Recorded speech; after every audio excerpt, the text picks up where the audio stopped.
It's about life. It's about history and enjoyment. Think about the kind of people we want to be and the kind of nation we want to be in the future. I firmly believe that this virtual platform is never going away.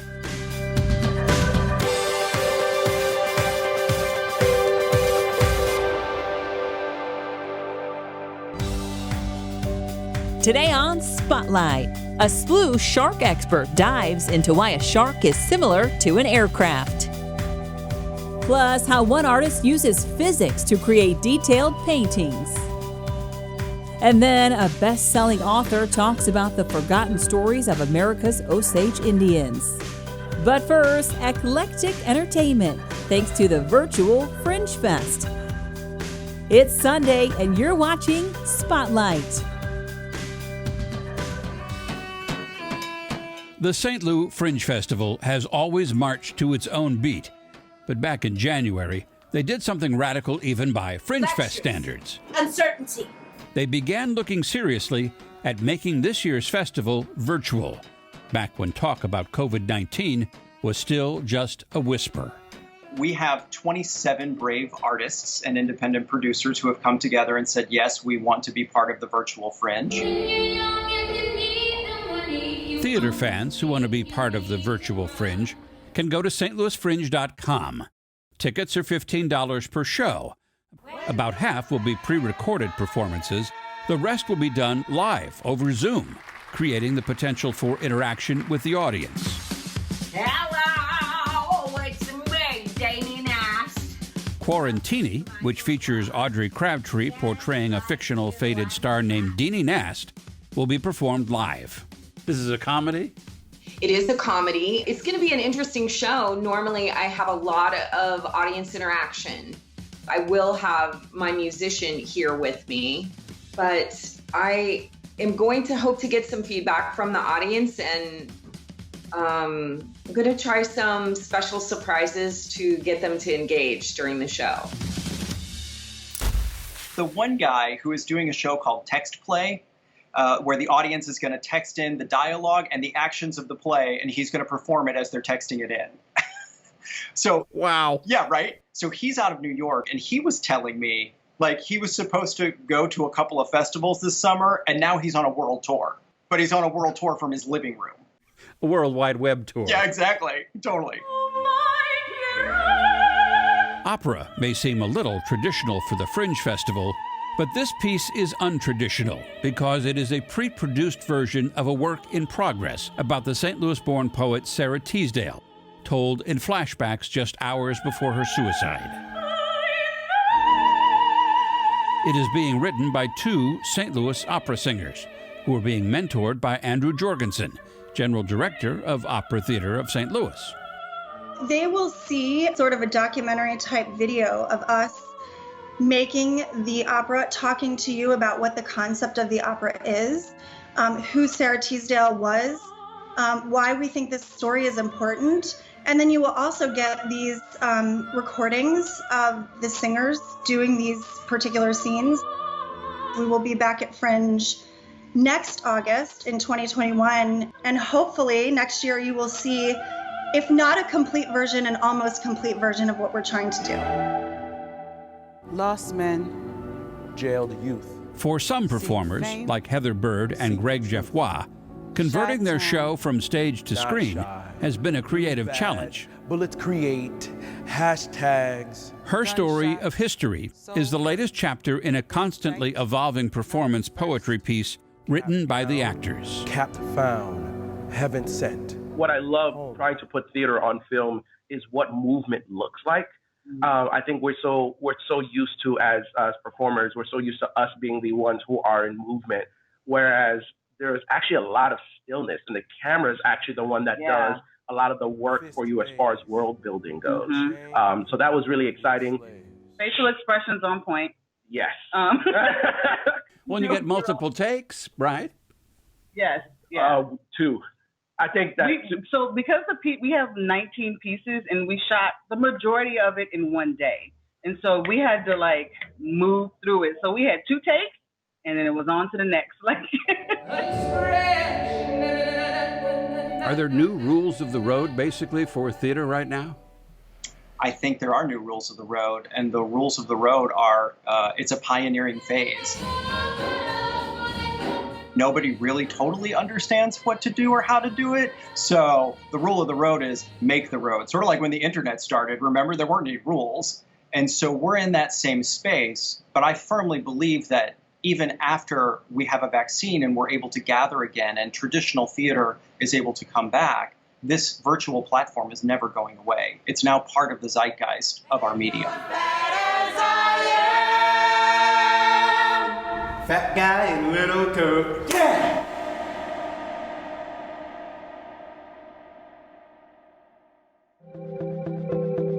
Follow HEC Media on Facebook, Twitter, and Instagram. Lurking in the deep blue oceans or swift and sleek near shore, sharks are frightening and exhilarating, both loved and dreaded. There are hundreds of shark species all over the world. We just never know what we're going to see out here, and we have had some amazing discoveries. St. Louis University physics professor Jeanne Trevor has joined researchers from around the globe, logging hours by boat and in the lab to study hydrodynamics. It's his specialty. So I studied the motion of fluids, about objects that move through them. Submarine going through the water, airplanes flying through the air, parachutes falling through the air, and sharks swimming through the water. His colleagues at Murdoch University in Australia and Hopkins Marine Station of Stanford University worked with Trevor on sharks before, but this time wanted something different. These guys came back to me and said, hey, we have another problem. They're trying to explain why some sharks are shaped like torpedoes or fast airplanes, highly streamlined bodies, versus other sharks, like the white sharks, like the Greenland sharks, who are more blimpy in shape. So why is that? Being the drag guy, came with this explanation that it turns out that the difference may be due to the drag that each kind generates. Trevor explains it's about the energetics of shark swimming and its relationship to buoyancy, along with the drag force they generate when they swim. The blimpy sharks, we found, tend to live in cold water, versus the torpedo-shaped sharks tend to live in the tropics near the surface. They discovered sharks evolved attributes of aircraft to suit their habitats. For the physical modeling, he used hydrodynamics calculations that are borrowed from aircraft performance analysis. The cold water sharks, the blimpy sharks, tend to prey on slower fish. The torpedo-like tropical sharks have to move fast and accelerate swiftly in order to catch swift prey. The hydrodynamics of drag in each case is different. With the torpedo-like sharks, you're accelerating fast, and that means generating a lot of drag. And the only way to reduce that drag is to be shaped like a javelin. If you were to do this shaped like a football or a blimp, it will cost you a lot more energy. Their research proves sharks are negatively buoyant, meaning they sink. Through evolution, Trevor shows how sharks developed larger livers. It's the colored part of the shark in his diagram.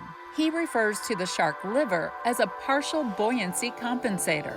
Sharks living in deep, cold waters evolved to have huge, fatty livers taking up to 30% of their body volume.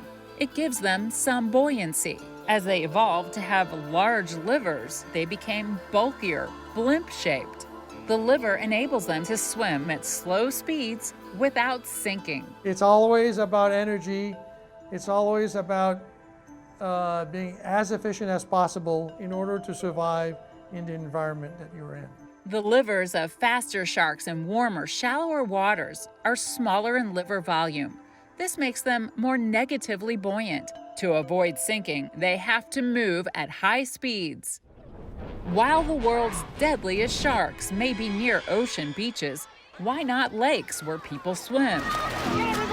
In freshwater, this is highly unlikely. Freshwater is less dense. In freshwater, to remain at the given depth in the water column, sharks have to fly through the water in the same way airplanes fly through the air. Bull sharks, however, will spend more energy. They evolved to have freshwater tolerance. They come in, they eat, they do whatever, and then they come out. There are claims of bull sharks seen in the Mississippi River, close to St. Louis. They are aggressive and believed to be responsible for shark attacks on people near shores, even freshwater shores.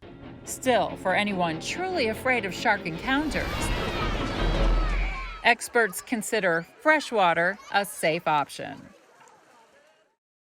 HEC celebrates St. Louis like no other media outlet, highlighting those making a difference through science and technology. It's a wonderful community of young entrepreneurs who are all doing very amazing things. Focusing on arts and education. Poverty is not going to stop a student from getting a quality education. We can't let that happen. Broadcasting meetings and functions to educate and inform our community. St. Louis feels like a city on the road to extraordinary things. Producing compelling documentaries celebrating our region. Henry Shaw founded the Missouri Botanical Garden, one of the first of its kind in the country and one of the best of its kind in the world. Visit hecmedia.org for up-to-date, locally produced stories about the people and organizations who make St. Louis great. Hi, my name is Sharon Spillar, and I'm doing 2D mixed media, doing a lot of collage work in my mixed media, and a lot of my collage work has specific meanings for me, or when I'm doing commission work, it's meanings for my customers, stories and letters that they wanted to have in the work. And then I do a lot of math equations in there for fun, like momentum and Coulomb's law, just to talk about different things. I actually had started to go to school for chemical engineering, and now my son is going to school for engineering, and it's always been the joke about that I was really great at math, but you became an artist, Mom. So he gave me a regular calculus equation, and I did it right on my work, and I'm like, there it is. So there's a lot of stories like that, and they give me pieces, and like he's given me all his homework of physics and Diffie so I can use it in my work. My mixed media process, what I'm doing is I love old houses. I love old peeling paint. So when you see like a piece of wood that may have like 7 or 8 different layers of paint that's peeling off, I'm painting and scraping and painting and scraping to just make it look like it's layers of just history. Farther away, they see this really great piece of work and they're like, oh, that's gorgeous. But then when they get closer, they see little details that they didn't see before, so it's kind of a nice surprise. So when they step back, they don't see it, but then they're close, because a lot of times with bigger pieces of work, especially because I'm also a painter, you get closer and it just kind of blends in too much that you kind of lose the detail. And so now I've just kind of given it 2 layers. For me, with color, it's about life. It's about history and enjoyment. I mean, it's like you can't look at bright and happy colors without feeling a sense of happiness. And sometimes I go a little bit more muted, but there's always something in there to just, give it a spark. I work with acrylics. I used to work with oil. I wish somebody would have told me in college that I should not be putting the paintbrushes in my mouth while I was painting with a different brush. I became too allergic to paint. I kept painting in oil because I wouldn't want to do acrylics. But then finally a fellow painter, invented golden acrylics. You can paint like you can in oil with these acrylics. I just learned you have to paint the opposite to get the same effect. I've tried clay, I've tried other stuff, and it was just always just been paint. And that's the beautiful thing about artists is we all find our thing that makes us happy, and so we do that. I think all artists need to move. If you saw me in 15 years and I'm doing the same exact thing, it's sad. It's sad because it's like we're creative. If I was an accountant, I should be doing my accounting exactly the same way year after year, so it's perfect and right. But as an artist, you have to grow. Because if you don't grow, your art just gets sad, and it's just not the way to be. I never feel like I'm at work. And it's one of those hard things to try to balance life and work, because I don't think me being in studio is work. And so sometimes I have to remind myself, it's like, oh, you've been working for 14 hours. It's time to go do something. So I'm just lucky I get to do what I love. Meet more St. Louis Art Fair artists at stlfair.com. This year's virtual fair will take place at stlouisartfair.com. Jazz singer Jeannie Trevor later on Spotlight.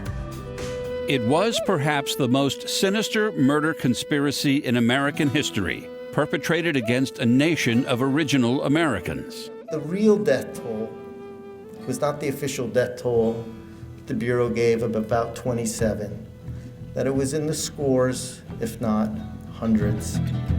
David Grann's runaway bestseller, Killers of the Flower Moon, tells the forgotten story of America's Osage Indians, whose astounding plight in the 1920s was not born of poverty, but of riches, because underneath their reservation was an ocean of oil. They were considered the wealthiest people per capita then in the world. So it was said at the time, whereas one American might own a car, each Osage owned 11 of them.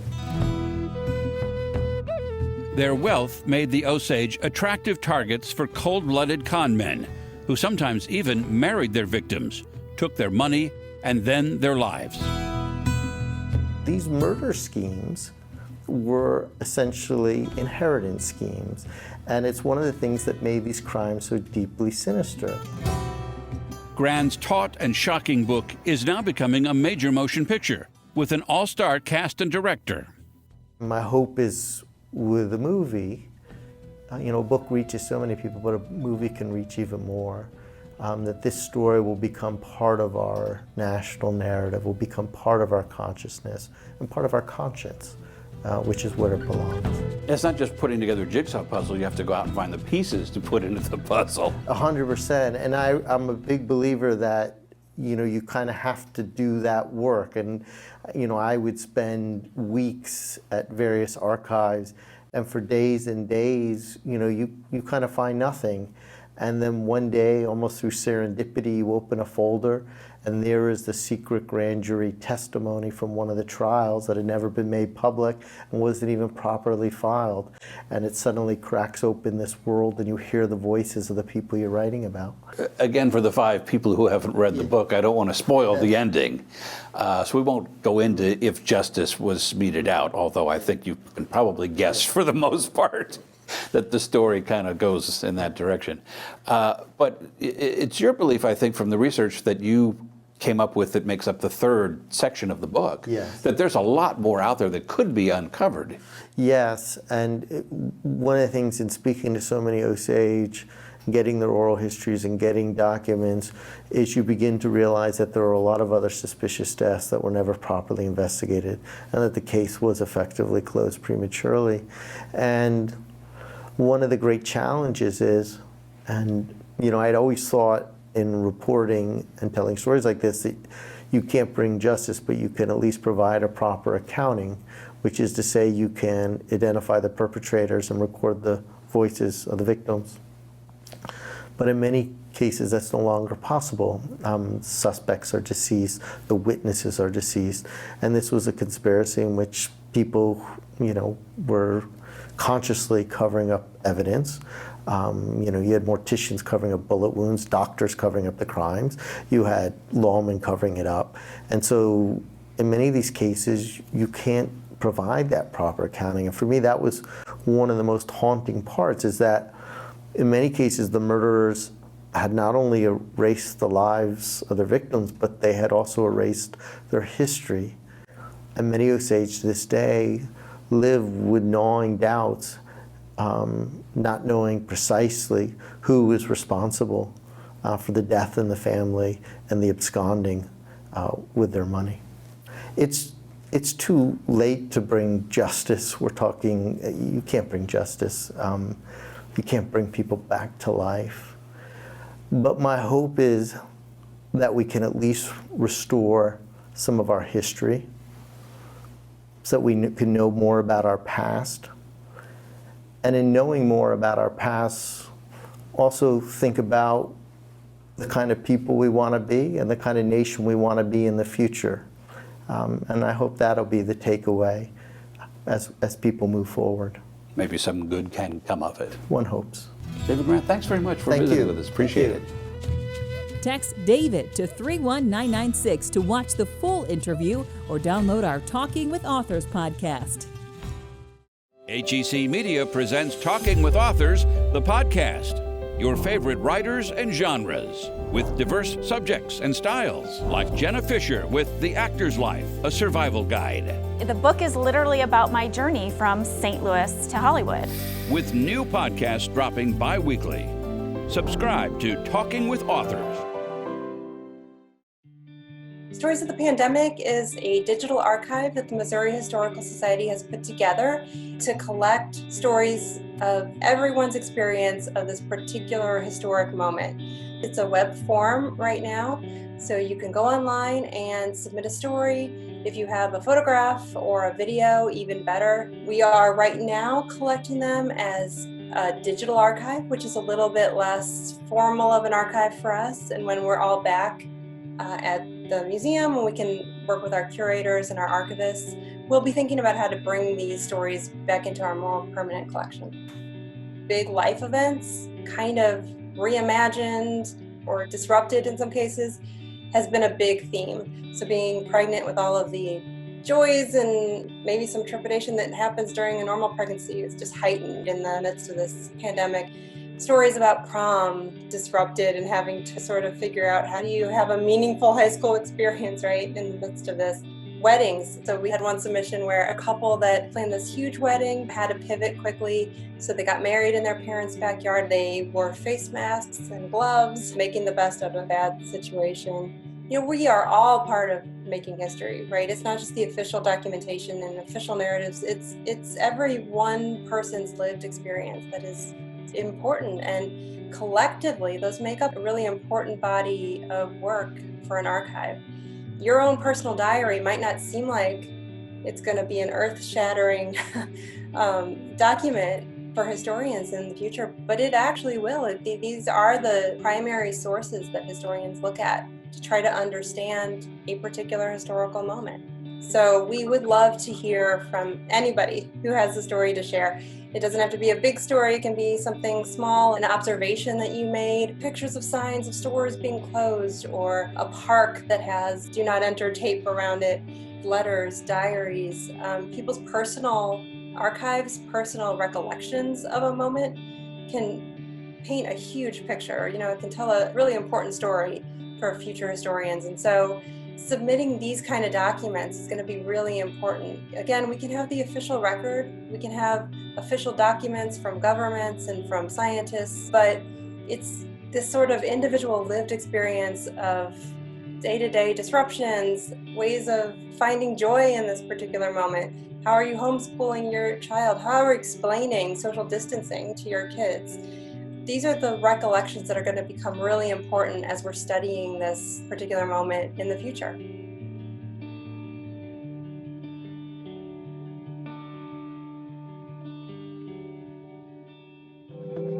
Follow HEC Media on Facebook, Twitter, and Instagram.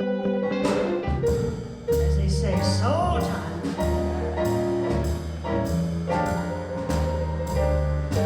If I stop singing, oh, that might be the end of me. I've got to sing. I've got to sing. Yes, and I'm no good. For over 5 decades, Jeannie Trevor has been entertaining music lovers in St. Louis.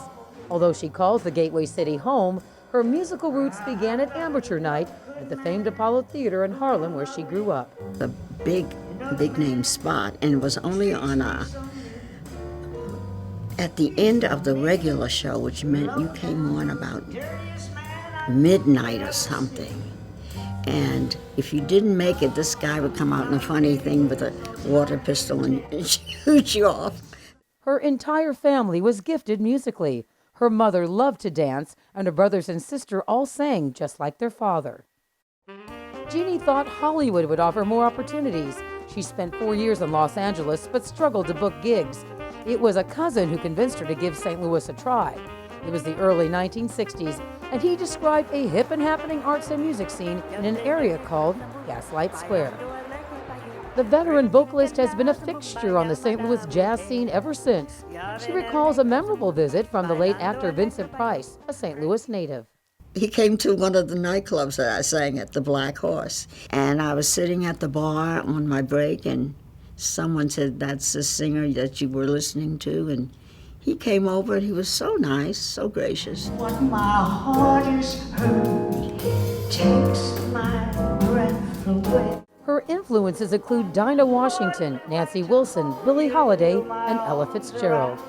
My background was theater, and I wanted to be an opera singer, but you had to go to Europe if you were black. In 1967, her voice was heard on St. Louis radio, but not for her singing. She became a DJ at the former KADI radio on the FM dial. I spun records of jazz people. You just name them. It was hip at that time. Fish gotta swim, birds gotta Roles in Showboat, Kiss Me Kate, and Les Miserables at the Muni Opera came in her later years. 'Cause I can't help loving that man of mine. That's why I like the Muni too. It wasn't opera as grand opera, but it's still opera. It's stories and it's beautiful music. So that was a dream come true there. She even performed with Baseball Hall of Famer Ozzie Smith in The Muni Goes British. Jeannie, was one of one of the people that had all of the experience, and she made it so easy. She made you feel such a part and so relaxed. So you try and learn from people like that and how they're able to take a moment and turn it into something special. She cut her first album in 1965 called Jeannie Trevor Sings. Much to her chagrin, they didn't use her photo and they misspelled her name. It was another 33 years before she cut her second album and her first CD. You're listening to the wonderful Dave Trio. These are my friends from Gaslight Square. We get along great musically, because I know where she's going, she knows where I'm going. Trevor has reunited with keyboardist Dave Venn and drummer Henry Etman. We've all kind of had our separate paths, but then when we come back together, it feels like, it's like an old coat that you put back on. It just fits and feels really good. They've performed with each other off and on for 60 years, ever since the heyday of Gaslight Square. Part of the jazz vernacular is you have to go with the flow, so that's what we do with Jeannie. If she goes one place, we just go with her. The longtime crooner has been honored with a Lifetime Achievement Award from the Grand Center for her contribution to St. Louis arts and culture. Or Brooklyn. Get on the A train. The versatile singer doesn't categorize herself as a jazz performer. She prefers to describe herself as a modern American singer and has no problem detouring into cabaret, gospel, or even Latin music. But she's still the local queen of scat.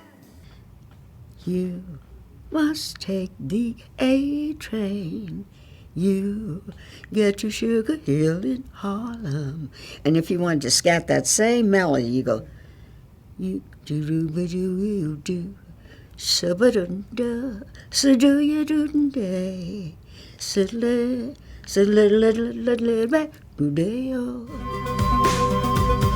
Next week on Spotlight, why art organizations throughout the state have been meeting weekly and what they have in store for you.